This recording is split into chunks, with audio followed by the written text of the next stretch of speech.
Angelica Toy with Rebel News here in Phoenix, Arizona, and I'm just outside of the Turning Point USA headquarters where a vigil for Charlie Kirk has sprung up. It is very large in size and it is absolutely impossible to miss. Charlie Kirk, a prominent conservative and founder of Turning Point USA, was fatally shot on September 10th, 2025 at Utah Valley University in Orem, Utah. He was speaking outdoors under a tent as part of his American Comeback Tour when a gunman fired a single shot that struck him in the neck. A suspect, 22-year-old Tyler James Robinson, was arrested 2 days later, and authorities are treating it as political assassination. Supporters are stopping by very steadily, some praying, some are laying down flowers, signs, candles, flags, and handwritten notes. And notably, shortly after the vigil first appeared on the sidewalk, police say a young person allegedly vandalized it, and officers responded quickly and arrested the suspect. What's happening here shows how personal Charlie's influence was. You can feel a sense of unity as folks gather, and the people here are determined to carry Charlie's efforts forward. Faith, family, freedom, all of it. For many, this sidewalk vigil is saying thank you, and we are not done yet. My name is Erica Kirk. Charlie Kirk is my husband. My heart is with every one of my husband's employees who lost a friend and a mentor. I want to thank the staffers of his amazing Charlie Kirk show, who helped him broadcast from this studio, this chair. Every day he loved it. He loved what he did.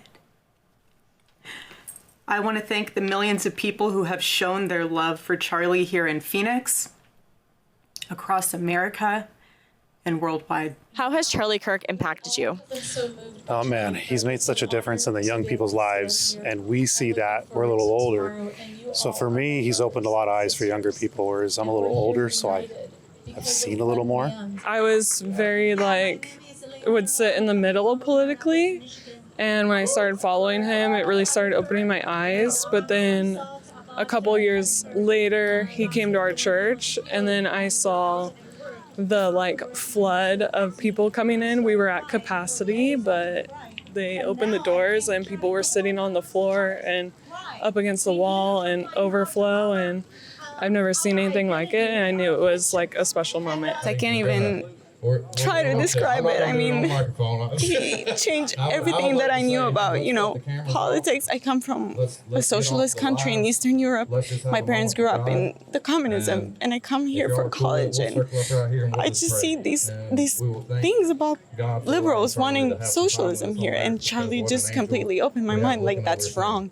And this is the greatest country in the world, and freedom, and just the way he preached the gospel, and everything he did just changed my life. I have a young daughter at home, 9 years old, and he was the pillar of saving our youth. That's what he represented for me. So now I feel like there's such a void without him.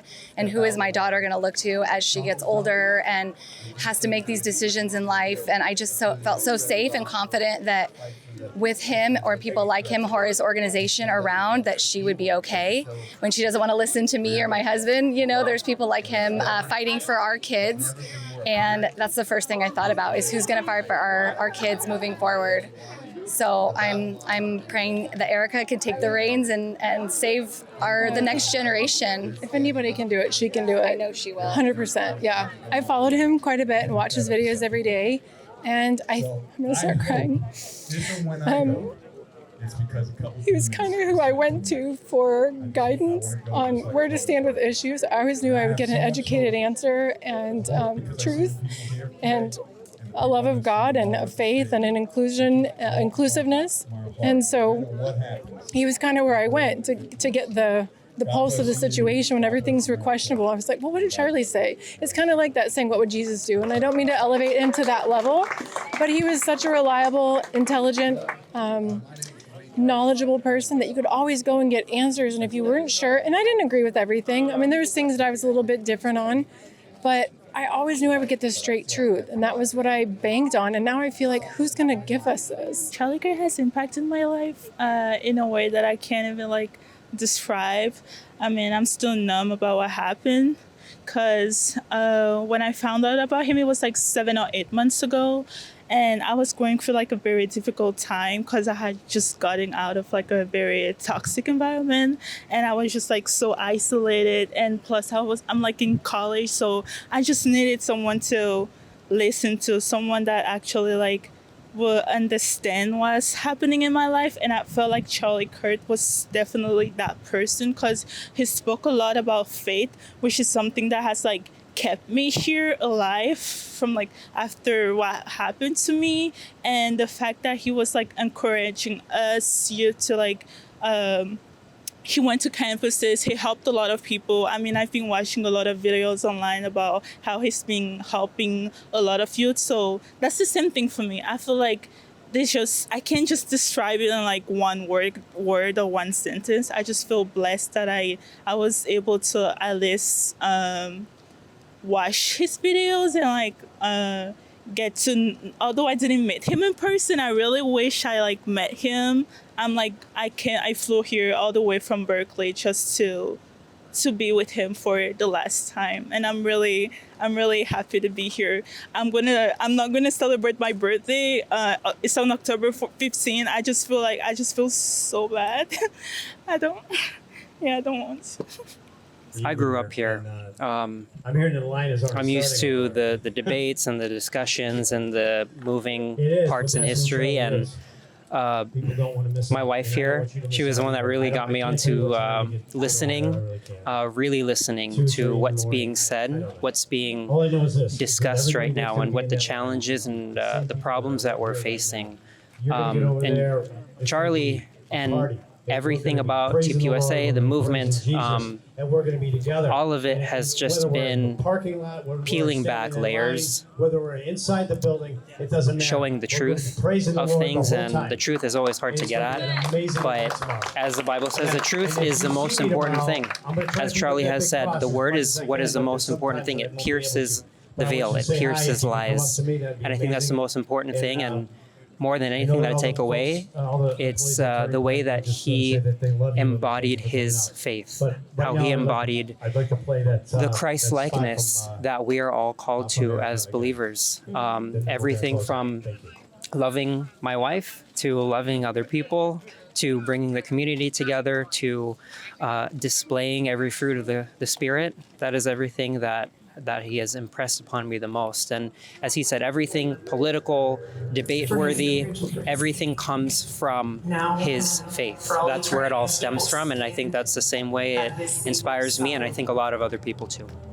What about Charlie stood out to you? His ability to retain information and spit it off in an instant. The guy was like a savant. He had something special that I don't think anyone else does. I think the biggest thing was, for me, was how he could stay calm and have like a conversation with people and still like show kindness. I just found that like he's a great father recently. I would say his fate. Like he always, whenever he was asked a question, like when he went to like interview, when he went to like all those campuses, he will always like bring up like something about his faith. Like he will bring up a verse from the Bible. He will bring up to like how we should always thank God, and he always thank God. So yeah, that's one thing that I will always like remember about him, his faith, and courage. I love the fact that he came to everyone with kindness and with knowledge that is indisputable. I mean, he was so learned that you can't question it. And so I think the fact that he, even when he disagreed, he always came to people with like, how could I hate you? I love you. I'm coming to you with love. I want to educate. I want to bring you around to a more clear way of thinking. So I think that's what I loved about him the most is it was always with love, and it was always with the Spirit of Christ, and it was always with the purpose of serving our country and serving humanity. It was just, I don't know. I don't know how you feel that. You know, I do think Erica is the person. She's 100% the person to do it, but God, she's got to be grieving and trying to figure out how to navigate that herself. So I don't know. It's kind of scary moving forward, but I feel like there's been such a revival and that everyone's woken up. And they're expecting 100,000 people tomorrow. Nobody goes out of their way from all parts of the country and out of the country to come down for just a regular guy, not a politician, just a regular guy, to honor him and his legacy. Courageous. He was intelligent, and he knew his truth and wanted to share his truth and had facts to stand by his truth. And because of his research and his ability to convey the truth, he got to so many people. He didn't just yell and scream and push his agenda on anyone. He really reasoned with people and tried to educate them as best he could. And he wanted the best for people. That's what I love too. He wanted them to succeed, them to go on and have families of their own and see that that was what God intended us to do. So I love that he was trying to shape other people's lives and do that. What does keeping Charlie Kirk's legacy alive mean to you?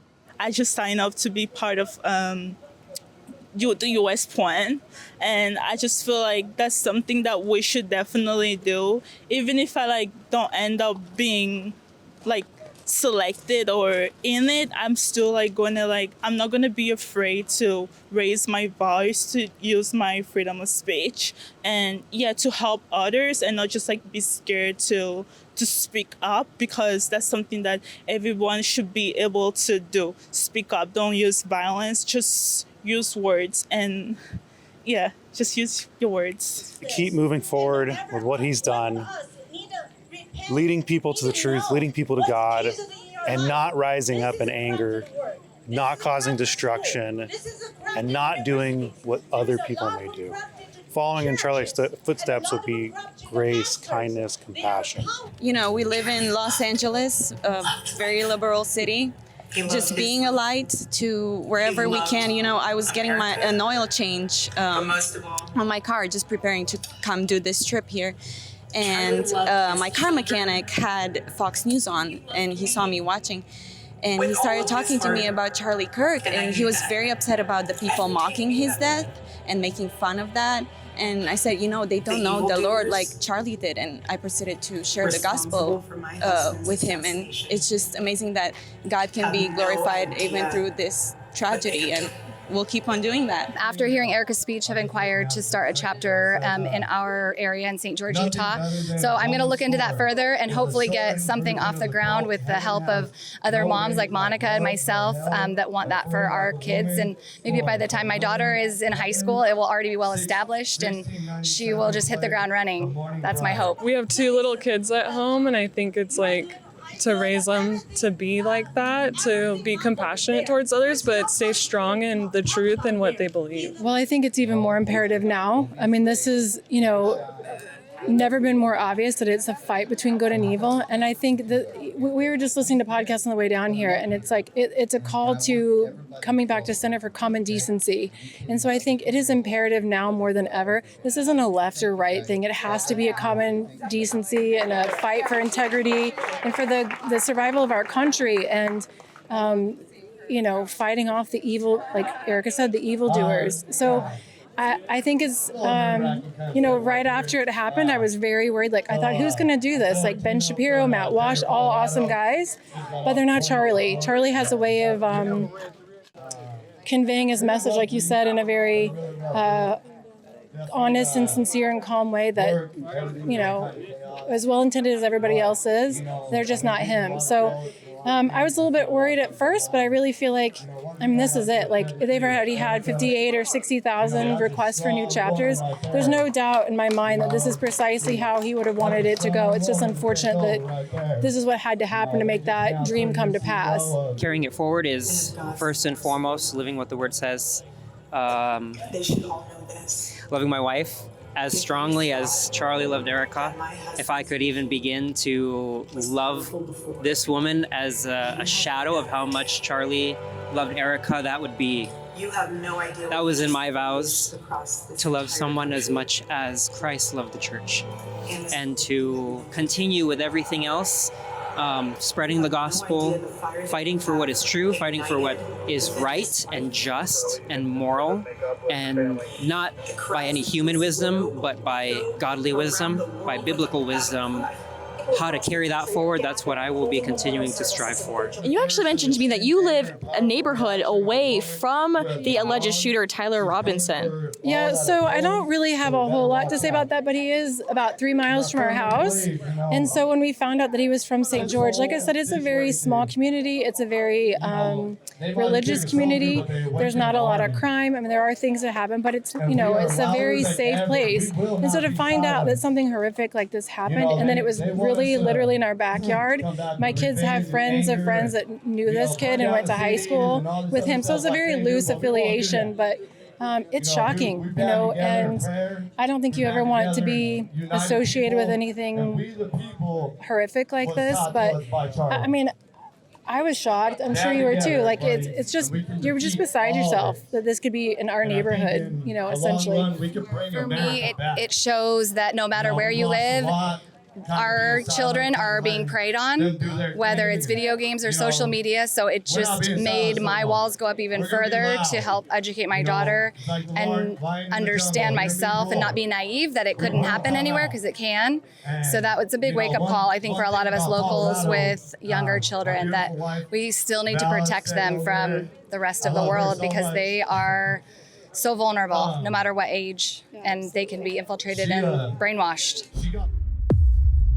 Rebel News will be at the Charlie Kirk Memorial at the State Farm Stadium on Sunday, September 20th, to bring you the scenes, the interviews, and a look at how America and the world honors a man who sacrificed his life for faith, family, and freedom. Stay tuned at rebelnewsusa.com.